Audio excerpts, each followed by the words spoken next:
નમસ્કાર મિત્રો, હું હેમા સોની પૌરાણિક વ્રત કથા ચેનલમાં આપ સૌનું સ્વાગત કરું છું. આપણી પ્રાચીન હિન્દુ સંસ્કૃતિ મુજબ હિન્દુ મહિનામાં ચૈત્ર માસથી નવું વર્ષ શરૂ થાય છે. તો ચૈત્રથી ફાગણ મહિના સુધી એટલે કે 12 મહિનામાં 24 અગિયારસ આવે છે. એટલે કે એક મહિનામાં 2 અગિયારસ આવે છે. અને આ અગિયારસનું ધાર્મિક મહત્વ તો છે જ, સાથે સાથે તેની પાછળ વિજ્ઞાન પણ કામ કરે છે. તો આ અગિયારસ કરવાથી, તેની કથા અને તેનું મહત્વ સમજવાથી આપણને માનસિક તો લાભ થાય છે, તેમજ શારીરિક પણ લાભ થાય છે.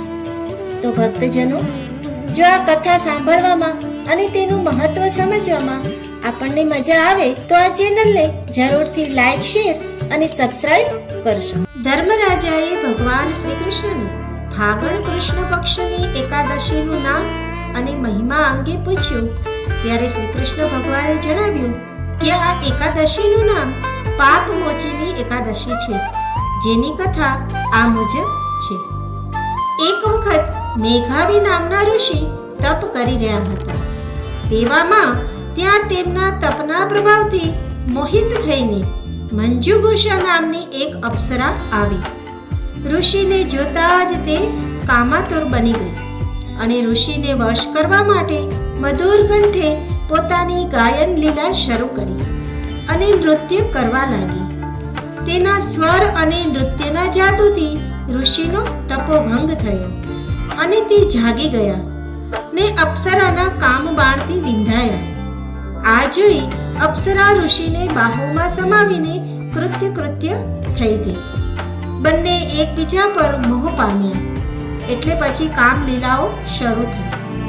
આમને આમ ઋષિ અને મંજુઘોષાએ 57 વર્ષ સુધી કામલીલાઓ કરી અને આનંદ માણ્યો. પરંતુ એક દિવસ ઋષિ નિંદ્રામાંથી જાગ્યા અને પોતે કરેલી ભૂલનો પસ્તાવો કરવા લાગ્યા. ત્યાં જ મંજુઘોષા આવી.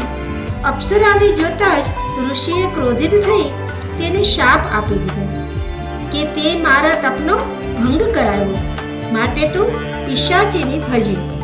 ઋષિનો શાપ સાંભળી તેના નિવારણ માટે અપ્સરા કાલાવાલા કરવા લાગી અને કહેવા લાગી, હે પ્રભુ, એક સામાન્ય સજ્જન માણસનો સંગ થાય તો તેનું ભલું થાય છે, જ્યારે મેં તો તમારા જેવા મહાસમર્થ અને તપસ્વી સાથે 57 વર્ષો વિતાવ્યા. શું તેનું આ જ પરિણામ હશે? અપ્સરાની વાત સાંભળી ઋષિ પણ વિચારવા લાગ્યા કે વાત તો સાચી છે.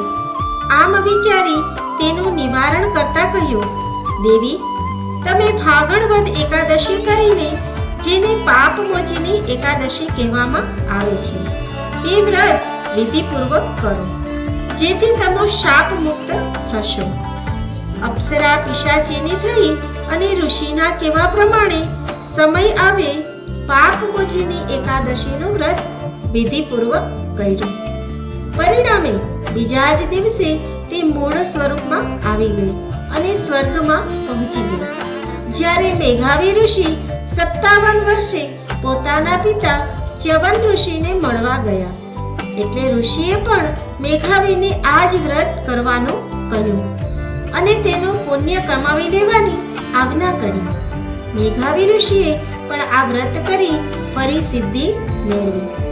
ઇતિ શ્રી સ્કંદ પુરાણે ફાગણ કૃષ્ણ પક્ષે પાપમોચીની એકાદશી સંપૂર્ણ. શ્રી ગણેશાય નમઃ.